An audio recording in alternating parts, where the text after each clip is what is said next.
Et c'est maintenant que vous êtes en train d'investir. Mais vous êtes fous. Eh, c'est maintenant que vous êtes en train d'investir. On a mangé les fruits, on a rempli notre panse, on s'est nourri également le cœur. Alhamdulillah Rabbil Alamin. Ah, c'était bien. C'est quand le prochain rendez-vous? Ça peut être comme ça. Mais moi, je ne veux pas que ça soit comme ça. Eh, Wallah, c'est vrai, il a raison. Celui qui va me donner, c'est Allah Azza wa Jal. Wallah, il a raison. Le Créateur suprême des cieux et de la terre, c'est lui qui donne la vie, c'est lui qui donne la mort, c'est lui qui nous guérit, c'est lui qui nous donne notre subsistance, celui qui nous donne nos épouses, celui qui nous donne nos enfants en bonne santé, celui qui me donne le travail, celui qui va me donner une vie heureuse, c'est Allah. Bah si maintenant je vais commencer à le connaître maintenant, je vais commencer à investir avec lui maintenant pour que je puisse récupérer ça derrière. En fait, ce que je suis en train de vous dire, c'est de devenir intelligent. Pas comme les autres, ils sont malheureux. Bah bien sûr que tu es malheureux. Comment tu peux être heureux alors que tu t'es détourné d'Allah Azza wa Jal?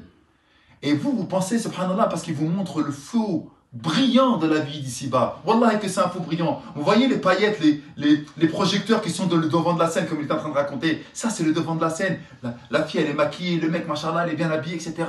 Mais après, derrière, c'est que des problèmes. Il n'est pas équilibré. Il lui manque quelque chose. Tout simplement parce qu'Allah nous a dit un verset dans le Coran qui est extraordinaire. N'est-ce pas que c'est par l'évocation et l'invocation d'Allah que le cœur s'apaise? Il y a un truc que tu ne pourras jamais... Écoutez bien, parce que vous pensez que c'est dans l'apparence extérieure que vous allez être heureux. Mais regardez, il y a des personnes qui ont des cancers. Regardez nos frères qui sont en Afrique, subhanallah, ou nos frères qui sont au Maghreb. Wallah, qu'ils ont une vie difficile. Wallah, qu'ils se lèvent le matin et qu'ils souffrent. Il y en a qui travaillent dans les mines. Mais lorsqu'ils ont Allah Azza wa Jal et que tu parles avec eux, tu regardes dans les yeux, qui pétillent de joie, de bonheur, d'aisance, qui pétillent, leurs yeux pétillent, subhanallah, de foi. Ils sont apaisés dans leur vie. Et pourtant, leur vie, lorsque tu dis, mais je ne pourrais pas supporter leur vie. Pourquoi? Parce qu'ils ont nourri leur cœur. Lorsque vous nourrissez votre cœur, lorsque vous nourrissez votre foi, peu importe ce qui va vous arriver dans la vie, vous êtes en place. C'est comme un arbre. Lorsqu'il a des racines profondes, wallah, et qu'il peut y avoir des ouragans, qu'il peut y avoir des typhons, des cyclones, qu'il peut y avoir des tempêtes, des orages. Si l'arbre il est bien enraciné, wallah, et qu'il ne va pas bouger. Mais lorsque vous avez des vieilles racines, il y a 2 balles 50, des racines avec des Jordan, avec des vieux influenceurs que vous êtes en train de suivre, des vieux rappeurs que vous êtes en train de suivre, et donc vous n'avez pas de racines. À la moindre tempête, au moindre vent violent, vous allez voir que vous allez être déraciné, vous allez tomber. Accrochez-vous en bas.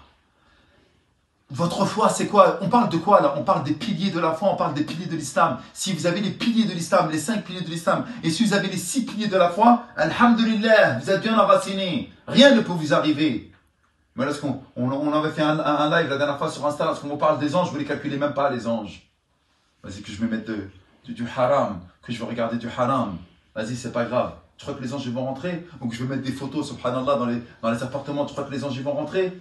Ou lorsque je vais me retrouver avec une fille dans le haram, tu crois que l'ange va rentrer? Tu ne le respectes même pas, ton ange. Lorsque tu fais des péchés et que tu ne le calcules même pas? Tu crois au prophète Mohammed? Tu crois au jour du jugement dernier? Lorsque tu sais que tu as un rendez-vous avec Allah, imaginez les gars. Là, tu as un examen la semaine prochaine. Ah là, c'est quoi? Je vais vous donner le meilleur examen. Qui a eu son permis? Lève la main. Permis. Ok, masha'Allah. Vous qui avez eu le permis, lorsque vous deviez le passer, vous étiez stressé ou vous n'étiez pas stressé? Dites-moi! Vous étiez stressé. Wallah, et vous étiez stressé. Pourquoi vous étiez stressé? Et le code?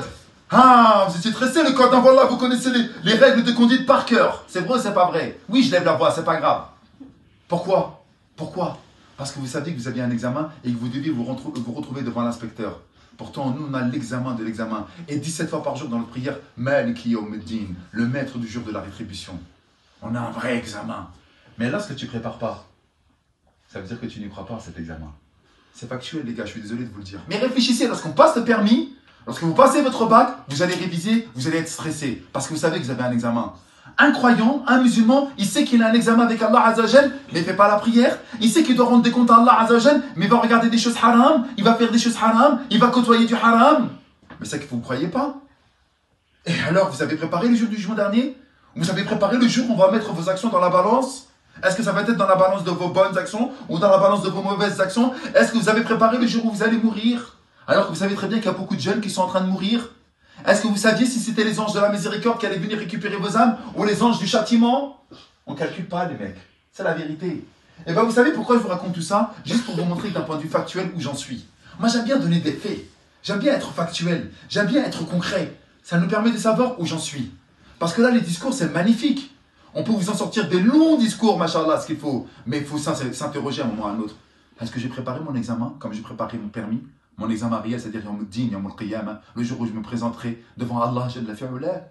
Est-ce qu'on a préparé ce jour-là? On est complètement fou. Et on est des musulmans. Ouais, mashallah, un muslim, je suis croyant. J'essaie de me préserver. On va arrêter de se mentir un petit peu. On va arrêter de penser que c'est à cause des autres que je vais mal. On va arrêter de porter les responsabilités sur autrui. On va arrêter de se trouver des excuses. On va dire, si je suis dans une situation qui m'éloigne d'Allah Azzawajal, c'est uniquement à cause de ma faute. Parce que je n'ai pas retroussé les manches. Parce que je n'ai pas pris les paroles d'Allah avec émotion. Regardez, subhanallah, ce qu'il nous dit Allah, subhanahu wa ta'ala. Am lahum qulubun ya'qiluna biha, n'ont-ils pas des cœurs avec lesquels ils vont réfléchir? Rappelez-vous, qu'est-ce qui va vous faire changer? C'est l'émotion.